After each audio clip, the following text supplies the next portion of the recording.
Welcome to the Cloak and Dagger Strategist Guide by Knife Fox. Cloak and Dagger are the most recent strategists added to Marvel Rivals and the first of the transforming archetype, which is to say that you are controlling two different movesets with separate cooldowns, leading to a character who has a high ceiling of mastery and very satisfying skill expression. Not to mention the animations for this character are gorgeous. I recommend them to any strategist who's looking for a little bit more utility with their healing and who has a very firm grasp of positioning. Our first ability is your left click, which is Light Force Dagger. Unleash a bouncing Light Force Dagger to damage enemies and heal nearby allies.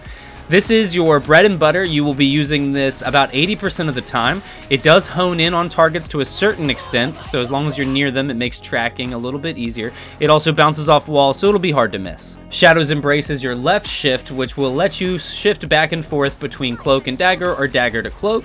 It is your transform ability, its cooldown is instantaneous, and you will be using it often.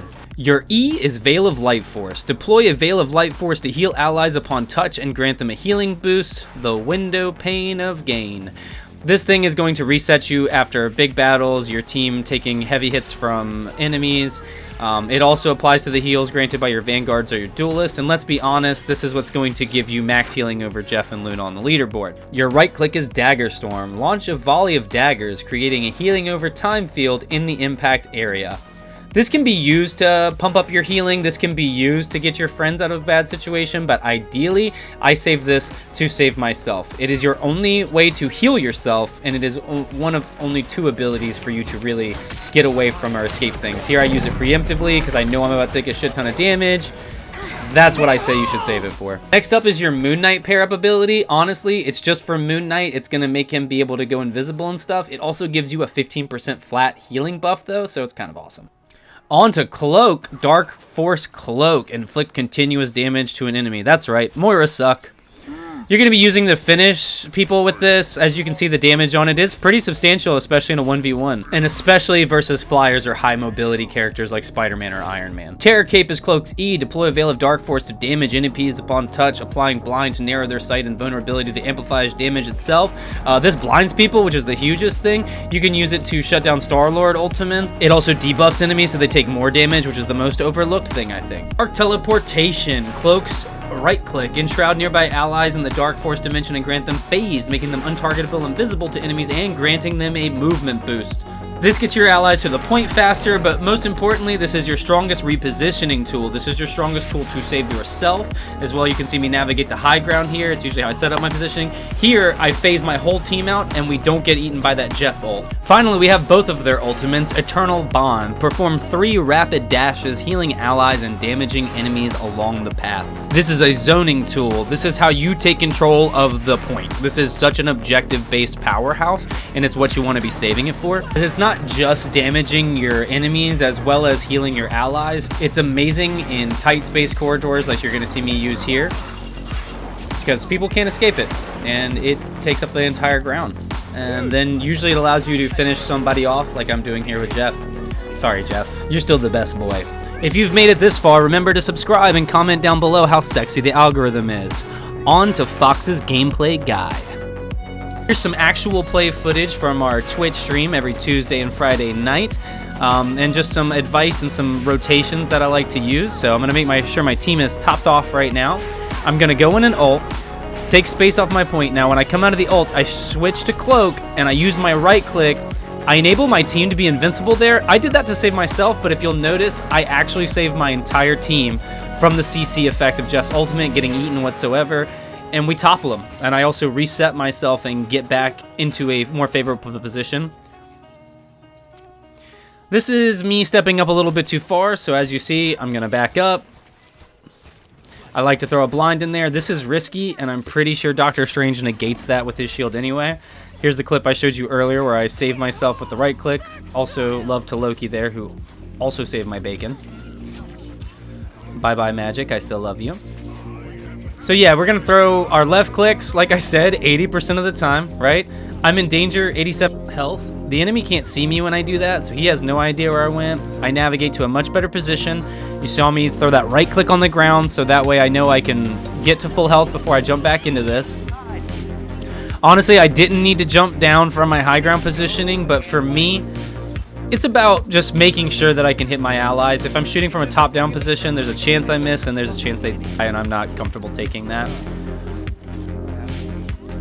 As you see, I like to hold down these long straightaways with Cloak and Dagger because we just want to keep putting up that E for both characters, and we want the best chance to hit as many targets as possible for our friends and our enemies. So yeah, we step up for the blind. The blind, I have noticed, has a like short casting range, so it's not going to go infinitely. Also, as effervescent as that E seems for both the light shield and the dark shield, it will stop on surfaces, and it won't like just pass through them or whatever. So if there's like a rock in your way and you're like, well, I'll just put it through the rock, it won't. There is evidence of Doctor Strange eating the blind, so don't just throw the blind at a team if they have a tank up front holding a shield, because it's a waste. You'll see me do that a few times here. But because of the damage amplification, definitely throw it on tanks because it'll melt them. Here you can see, just make sure you always got that ammo, back up. No need to be anywhere near that Magneto, even though he missed everybody. All right, here I go with another ult. This ult, I go into a tight space to get some key eliminations. I see the only survivor's Jeff. So you know we're gonna hunt that down. I'm sorry I had to make you guys watch this again. He's such a good boy. He didn't deserve that. You can see that left click like swing around and try to grab Thor even though I miss. It's very hard to miss it, and something I don't think you're gonna see in this video because they didn't have any flyers on their team.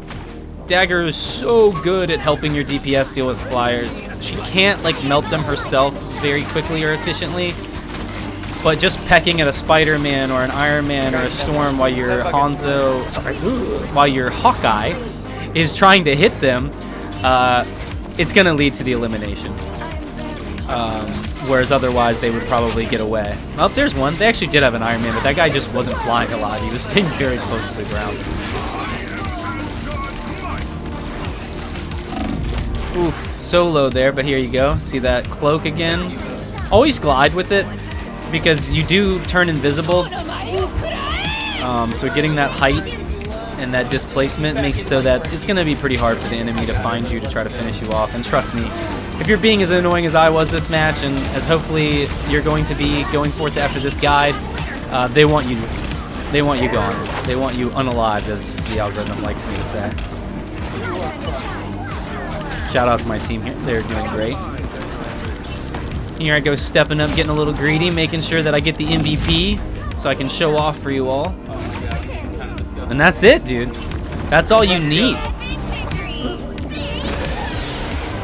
Thank you guys so much if you stuck around this long. It is a huge help to me. Also, if you can like, comment, and subscribe, I'm a little guy. It helps so much. But hopefully one day I'll be the king of all YouTubers.